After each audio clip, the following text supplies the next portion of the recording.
रंग उड़े गुलाल, रंग उड़े गुलाल, गावे मगन मन होली में। आदाब नाज़रीन, होली के इस रंगीन माहौल और मस्ती भरे मौसम में आप सबका इस्तकबाल है। नाज़रीन, होली कई तरह की होती है। रंगों की होली, फूलों की होली, लठमार होली, गीली होली, सूखी होली, पहाड़ की होली। ये त्यौहार चाहे जैसे मनाया जाए, लेकिन माहौल में मस्ती और रंग ज़रूर होते हैं। होली के बारे में मुसन्निफ़ों, शायरों और कवियों ने बहुत कुछ लिखा है। कुछ शायरों ने तो होली को अपने ही एक अलग अंदाज में पेश किया है। मुहैया सब है अब असबाबे होली, मुहैया सब है अब असबाबे होली, उठो यारो भरो रंगों से झोली। आइए शायर के इस अलग अंदाज को देखते हैं और सुनते हैं कि इस अंदाज में शायर ने होली को किस तरह बयान किया है। होली की नज़ीर अब बहारें हैं, महबूब रंगीलों की कतारें हैं,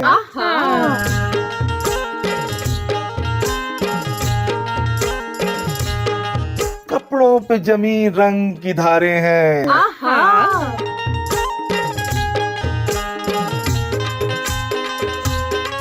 सब होली है पुकारे हैं।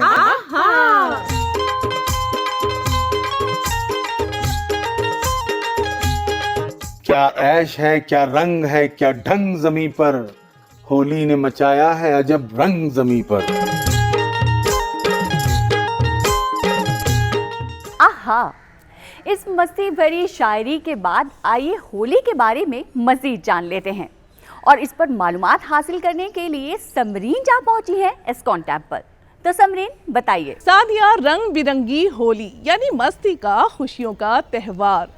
कोई भी मजहब हो, कोई भी संप्रदाय हो, किसी भी तबके का इंसान हो, होली को बड़े ही जोशो खरोश और उल्लास के साथ मनाता है। और इस दिन दुश्मन भी अपने गिले शिकवे भूल कर गले मिल जाते हैं और एक दूसरे को गुलाल लगाते हैं। वैसे तो पूरे हिंदुस्तान के कोने कोने की होली काफ़ी मशहूर है, चाहे वो मथुरा की हो, ब्रज की हो, काशी की हो या बरसाना की। लेकिन राधा कृष्ण की होली की एक अलग अहमियत है, एक खासियत है। क्यों है ये इतनी अहम?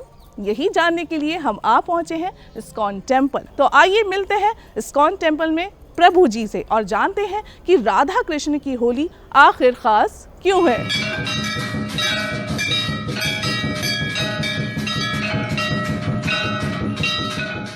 प्रणाम प्रभु जी। प्रणाम। सबसे पहले तो आपको होली की ढेर सारी शुभकामनाएं। आपको बधाई हो। प्रभु जी, सबसे पहले हम आपसे ये जानना चाहेंगे, वैसे तो हिंदुस्तान के कोने कोने की होली काफ़ी मशहूर होती है और बड़े ही जोशो खरोश के साथ मनाई जाती है, लेकिन राधा कृष्ण की होली को काफ़ी ख़ास समझा जाता है, तो ऐसा क्यों है? ये उत्सवों का देश है और भगवान श्री कृष्ण और राधा के बिना कोई उत्सव का आनंद ही कहाँ होता है। अब विशेषकर होली जैसा उत्सव है ना, जो कि मथुरा की होली, वृंदावन की होली, नंदगांव बरसाने की होली, एक जो कि राधा कृष्ण से सीधा जुड़ा हुआ है। तो सारे आनंद और खुशियों के जो आगार हैं वो भगवान श्री कृष्ण हैं और श्रीमती राधा रानी हैं। तो हर उत्सव के उत्स तो कृष्ण ही हैं।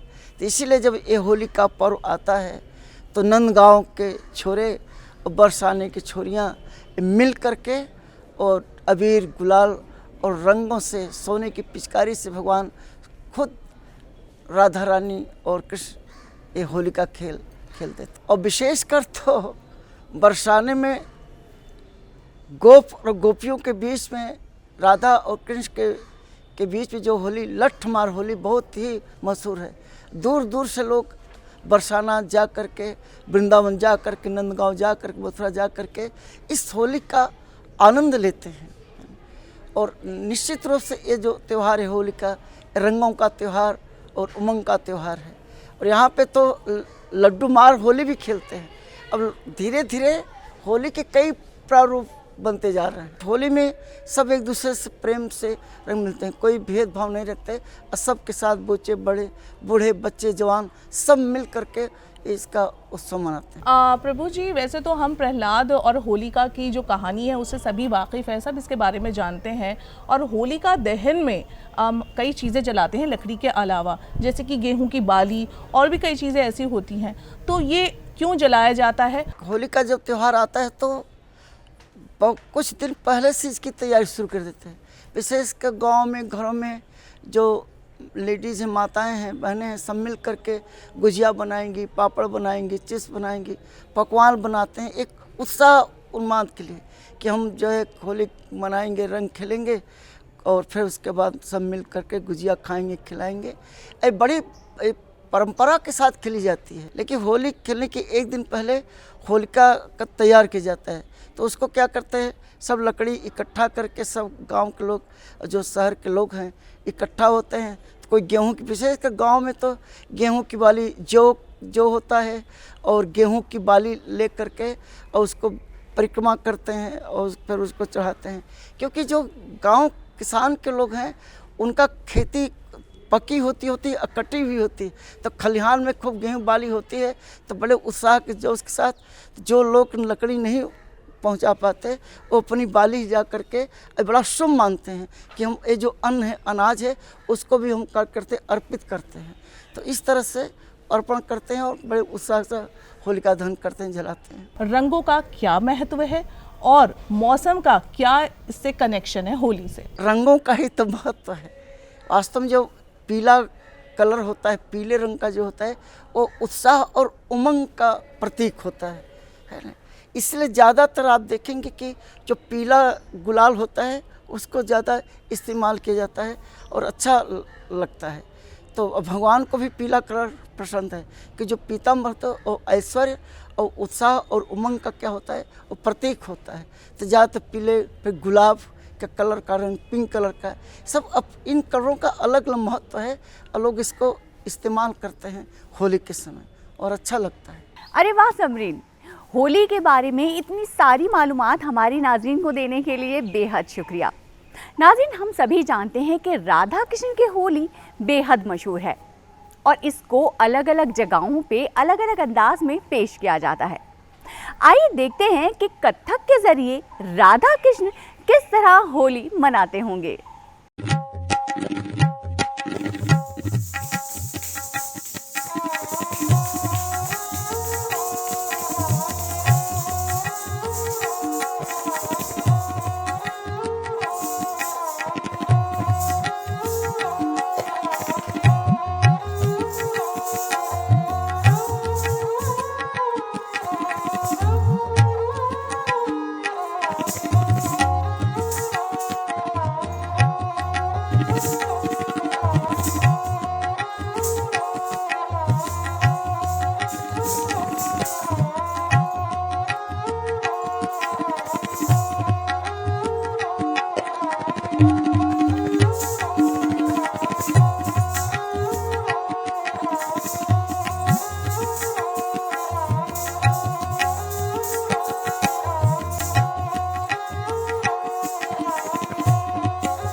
रंगत अबीर गुलाल चलत कंचन पिचकारी इत उत डोलत राधा प्यारी धर नहीं पावत कृष्ण मुरारी दाग तक दाग तक कद कद नग तक दाग दाग तक दाग तक दाग तक कद कद नग तक दाग दाग तक दाग तक दाग तक कद कद नग तक दाग दाग तक दा धा धा धा धातु ना कत धा रंग डारूंगी डारूंगी रंग डारूंगी रंग डारूंगी डारूंगी रंग डारूंगी रंग डारूंगी डारूंगी रंग डारूंगी रंग डारूंगी डारूंगी रंग डारूंगी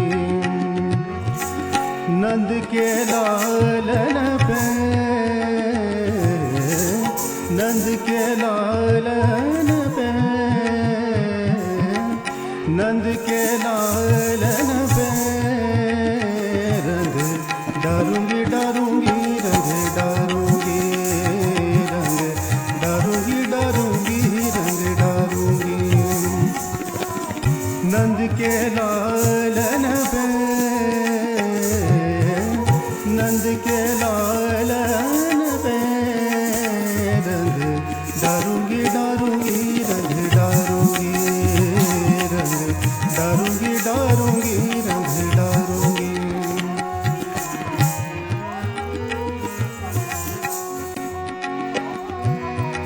सांवर रंग को लाल कर दूंगी सांवर रंग को लाल कर दूंगी सांवर रंग को लाल कर दूंगी सांवर रंग को लाल कर दूंगी मल गुलाल दो गालन पे मल गुलाल दो गालन पे रंग डारूंगी डारूंगी रंग डारूंगी रंग डारूंगी डारूंगी रंग डारूंगी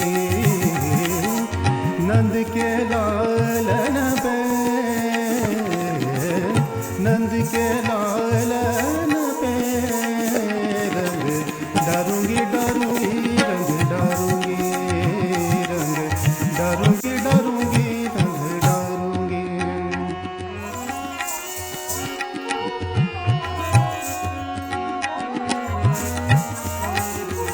दिन ना दिन ना दिन ना दिन ना दा दिन ना दिन ना दिन ना दा दिन ना ता ता दिगा ता कदिगा ता थरांग थरांग थरांग ता थूंगा ता थूंगा थरी किण थूंगा थरी किण थूंगा थरी किण थरी को थरी ते ता किते थे ता थे ता थे ता थे ता थे ता किते थे ता थे ता थे ता थे ता थे ता किते थे ता थे ता थे ता थे ता थे ता रंग डारूंगी डारूंगी रंग डारूंगी रंग डारूंगी डारूंगी रंग डारूंगी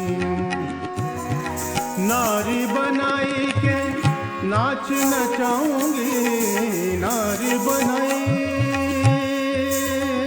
के नारी बनाई के नारी बनाए के नारी नारी बनाए के नारी बनाए के नाच नचाऊंगी नारी बनाए के नाच नचाऊंगी नारी बनाए के नाच नचाऊंगी नारी बनाए के नाच नचाऊंगी डफ मृदंग की तालन पे डफ मृदंग की तालन पे रंग डारूंगी डारूंगी रंग डारूंगी रंग डारूंगी डारूंगी रंग डारूंगी रंग डारूंगी डारूंगी रंग डारूंगी नंद के लालन पे नंद के लालन पे रंग डारूंगी डारूंगी रंग डारूंगी रंग डारूंगी डारूंगी रंग डारूंगी रंग डारूंगी डारूंगी रंग डारूंगी डारूंगी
इस खूबसूरत पेशकश के बाद आइए अब बात करते हैं भोजपुरी मौसीकी की।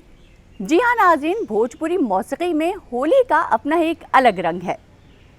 होली के दिन गीली होली, सूखी होली और उसके बाद एक साथ बैठकर होली के गाने गाना हमें गांव की मिट्टी की तरफ ले जाता है। इस मौज मस्ती के माहौल में रक्स करने का अपना ही एक अलग मज़ा है।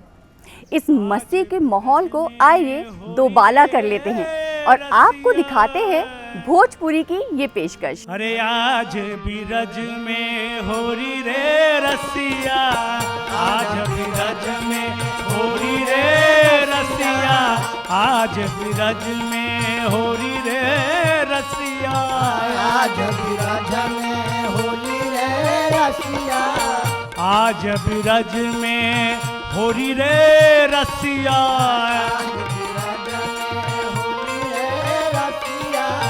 होरी रे रसिया बर जोरी रे रसिया, होरी रे रसिया बर जोरी रे रसिया, होरी रे रसिया बर जोरी रे रसिया, होली रे रसिया बल्ला जोरी रे रसिया, होरी रे रसिया बर जोरी रे रसिया,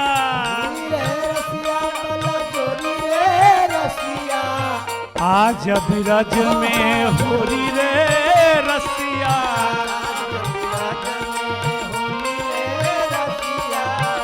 आज बिरज में होरी रे रसिया,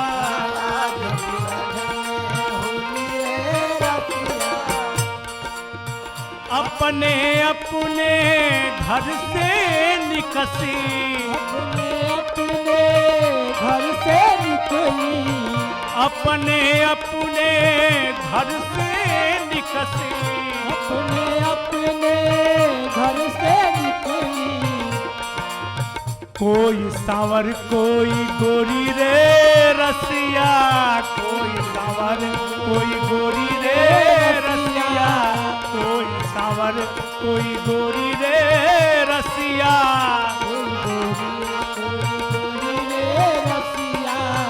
आज बिरज में होरी रे रसिया, आज बिरज में होरी रे रसिया,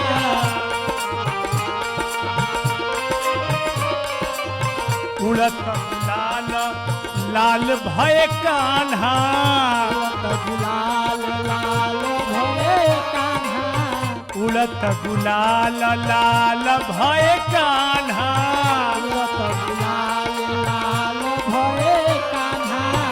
उड़त गुलाल लाल भय कान्हा,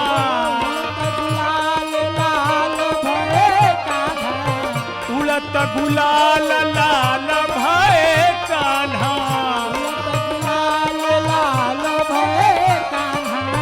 पारस भरी भरी झोरी रे अखिया, पारस भरी भरी झोरी रे अखिया, आज बिरज में होरी रे अखी,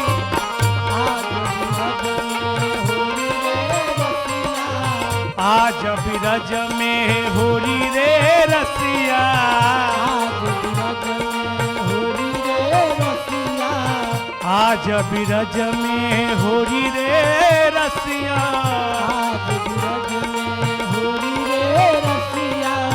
आज बिरज में होरी रे रसिया, आज बिरज में होरी रे रसिया, आज बिरज में होरी रे रसिया,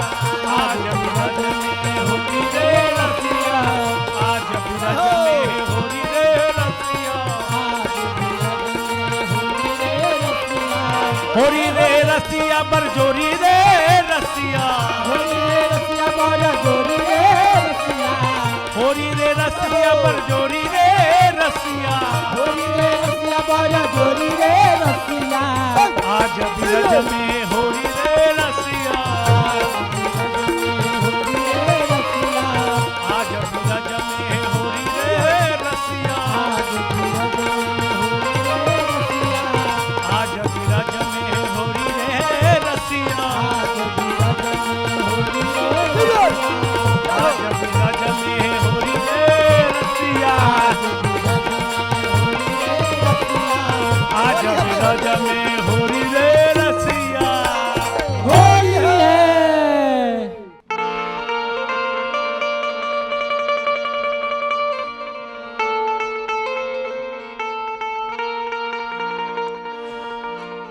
रवा सभा के प्रेम सागर सिंह की तरफ से दोनों हाथ जोड़ के प्रणाम बा। भैया जब फागुन के महीना आवेला तब बिहार उत्तर प्रदेश में कुछ भोजपुरांचल में पहचान उभर जाला। ये मुक्तक के माध्यम से वो पहचान के बतावे के प्रयास बा।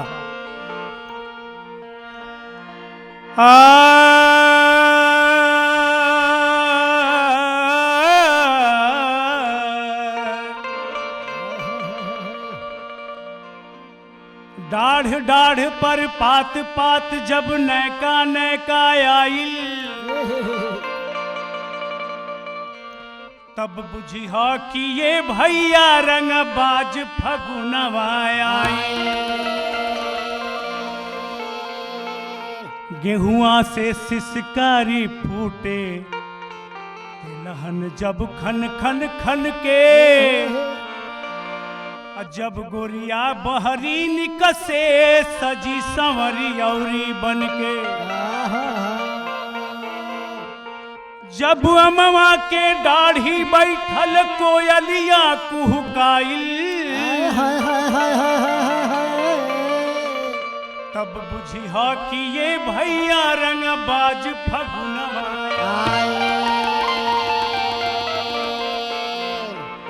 जब परदेसी लोग गाँव जाला तो राहे में रंगा जाला कि जब पियावा परदेश से लाल रंग होई आवे, जब किसान मुहवा से कौनो फगुआ के गीतिया गावे। जब गोरी के मुरझाइल मुहवा खूबे हरियाइल, तब बुझिहा कि ये भैया रंग बाज फगुनवा आइल।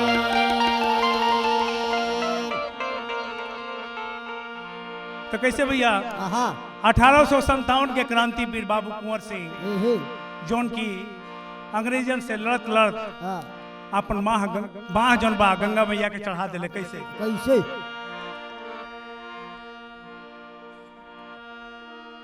बंगला में उड़ेला अबीरया हो लाला, बंगला में उड़ेला अबीर हो बाबू, आहे बाबू कुंवर सिंह तेगवा बहादुर।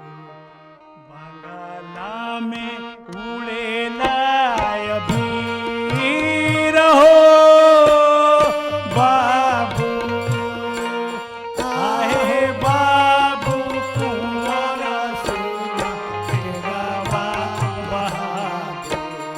बंगला में उड़ेला अबीर हो बाबू, आहे बाबू कुंवर सिंह तेगवा बहादुर। बंगला में उड़ेला अबीर हो बाबू, आहे बाबू कुंवर सिंह तेगवा बहादुर। बंगला में उड़ेला अबीर हो बाबू, आहे बाबू कुंवर सिंह तेगवा बहादुर।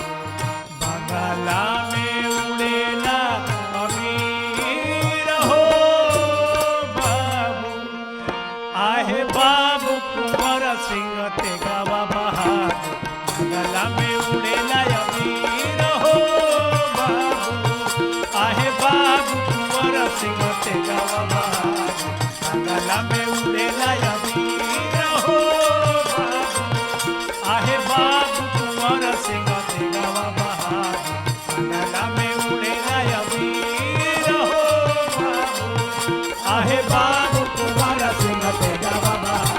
बंगला में उड़ेला अबीर हो बाबू, आहे बाबू कुंवर सिंह तेगवा बहादुर। बंगला में उड़ेला अबीर हो बाबू, आहे बाबू कुंवर सिंह तेगवा बहादुर। बंगला में उड़ेला अबीर हो बाबू, आहे बाबू कुंवर सिंह तेगवा बहादुर। बंगला में उड़ेला अबीर हो बाबू आहे बाबू कुमार सिंह देवा बहारी बंगला में उड़ेला अबीर हो होली है।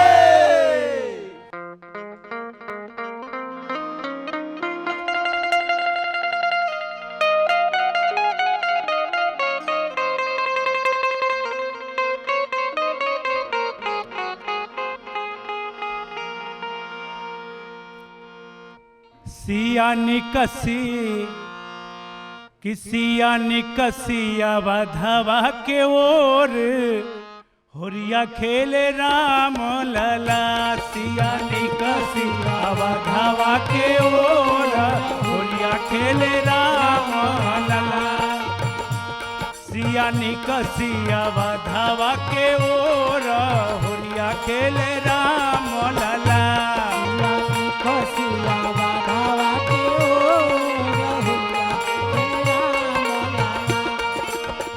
राम लला हो राम लला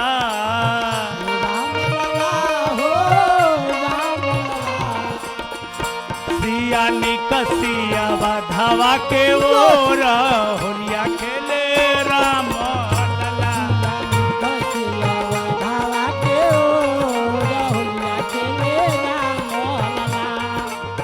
कोशिला के राम सुमित्रा के लक्ष्मण कोशिला के राम सुमित्रा के लक्ष्मण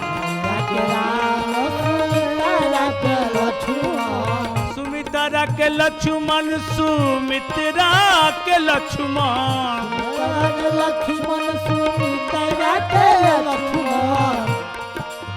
के कई के भरत भुआल होरिया खेल राम लला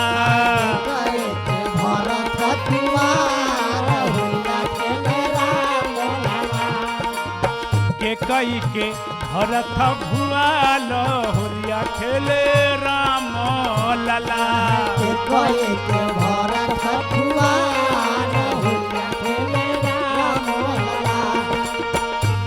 सिया निकसिया वधवा के ओर होरिया खेल राम लला निकसिया वधवा के ओर होरिया खेल राम सिया निकसिया वधवा के ओर होरिया खेल राम लला सिया निकसिया वधवा के ओर होरिया खेल राम लला सिया निकसिया वधवा के ओर होरिया खेल राम लला सिया निकसिया वधवा के ओर होरिया खेल राम लला होली है। ज्ञान भाई अरे बहुते होरी भइल हाँ हाँ बिल्कुल। अब तनी नाच भी हो जाए। अरे तो यहाँ के अप्सरा बैठल बानी कौने दिन खातिर बुलाई? आई जी तनी फगुआ पे एगो बिल्कुल बिल्कुल आई जी। अपन नृत्य दिखाई कि बाजता बधैया जी बाजता बधैया अरे सिया घरे अइले रघुरैया हो बाजता बधैया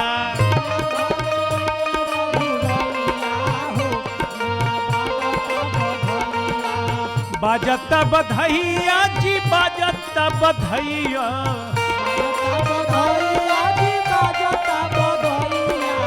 बाजता बधैया जी बाजता बधैया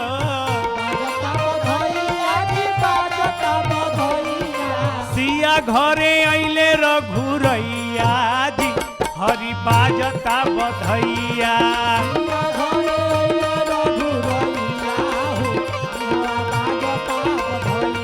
ए सिया घरे अइले रघुरैया जी हरि बाजता बधैया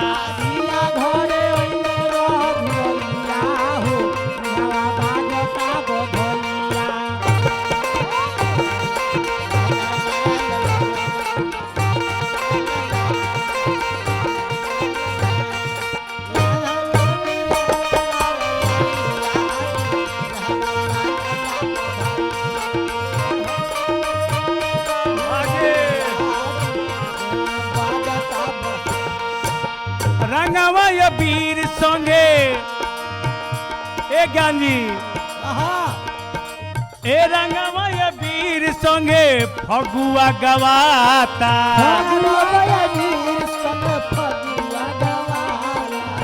पहुन के रंगे खातिर रंगवा घोराता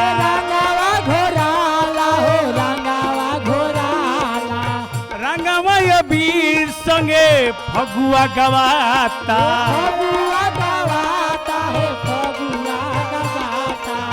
पहुन के रंगे खातिर रंगवा घोराता पाहुन के ह श्री रामचंद्र जी अपन चारों भाई लोग के साथे आइल बने ए रंगवा या वीर संगे फगुआ गवाता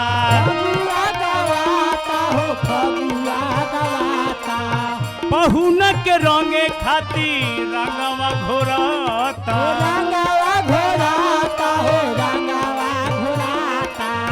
संगवा में बाणे चारो भैया जी ए संगवा में बाणे चारो भैया जी हरी बाजता बधैया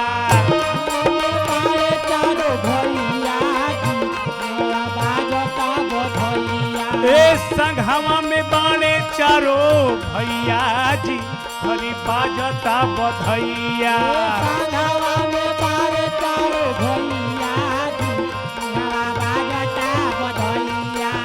बाजता बधैया हो बाजता बधैया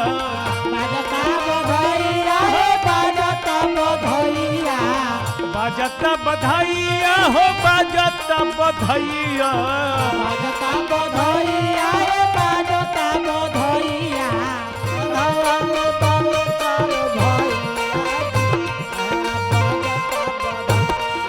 बाजता बधैया जी बाजता बधैया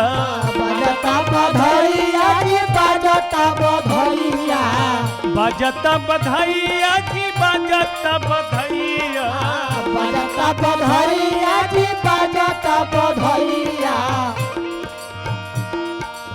सिया घरे अइले रघुरैया जी हरी बाजता बधैया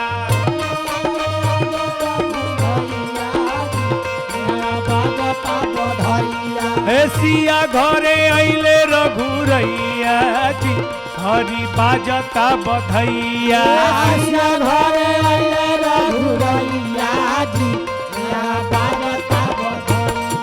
सिया घरे अइले रघुरैया जी हरी बाजता बधैया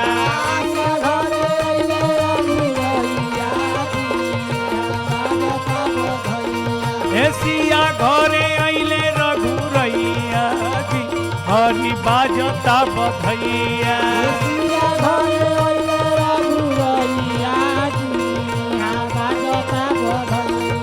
सिया घरे अइले रघुरैया जी हरी बाजता बधैया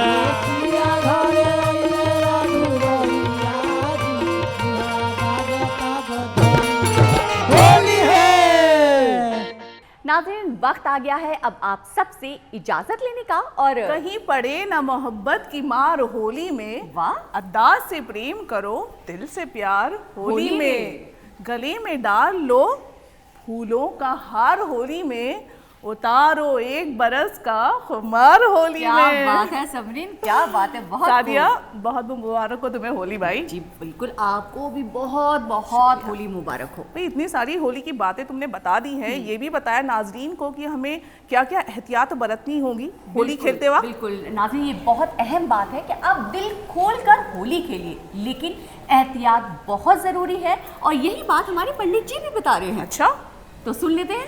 होली का जो त्यौहार है, भारतवासी देशवासियों से ये अनुरोध है कि आप बड़े उत्साह के साथ, उमंग के साथ खेलिए, लेकिन एक दूसरे का ध्यान रखते हुए। हमें जो है, जो मार्केट में केमिकल का कलर है उनको नहीं खेलना चाहिए, उनसे नहीं खेलना चाहिए, और जो नेचुरल आपको कलर मौजूद हैं उससे आप खेलिए ताकि किसी की स्किन का कोई प्रॉब्लम नहीं। जहाँ तक हो रंग न खेल करके अबीर गुलाल लगाइए, वो भी नेचुरल, वो ज़्यादा अच्छा होता है। नहीं तो पानी की बर्बादी भी होती है। इससे अच्छा है कि पानी को सेव करके, एक जल का एक एक बूंद बहुत महत्वपूर्ण होता है। इंसान कपड़ा खराब होता है, तो इनसे बच करके आप सिर्फ जो गुलाल हैं, अबीर और गुलाल, वो भी नेचुरल, जो प्राकृतिक आजकल मार्केट में उपलब्ध है हर्बल, उसको इस्तेमाल करिए और खूब आनंद से अबीर गुलाल लगाइए, गले मिलिए और सबको गुजिया खिलाइए, स्वीट खिलाइए, मिठाइयाँ खिलाइए और आनंद उठाइए। तो नाज़रीन, अब वक्त हो गया है आपसे इजाजत लेने का, और मैं और सादिया भी जाकर जरा रंगों की मस्ती में डूब जाते हैं। बिल्कुल, और सेफ होली खेलिएगा। हैप्पी होली।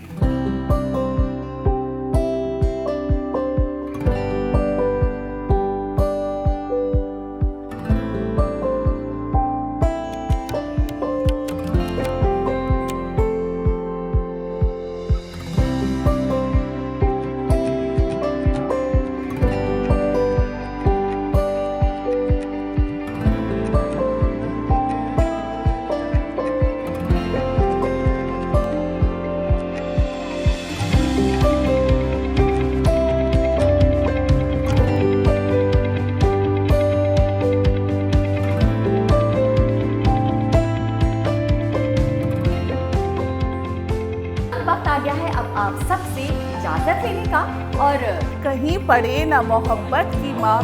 हाँ, अच्छा चलो दोबारा लेते हैं। हाँ, दोबारा लेते हैं। Happy Holi, safe Holi. पहले सेफ होली, देन हैप्पी चलो। होली।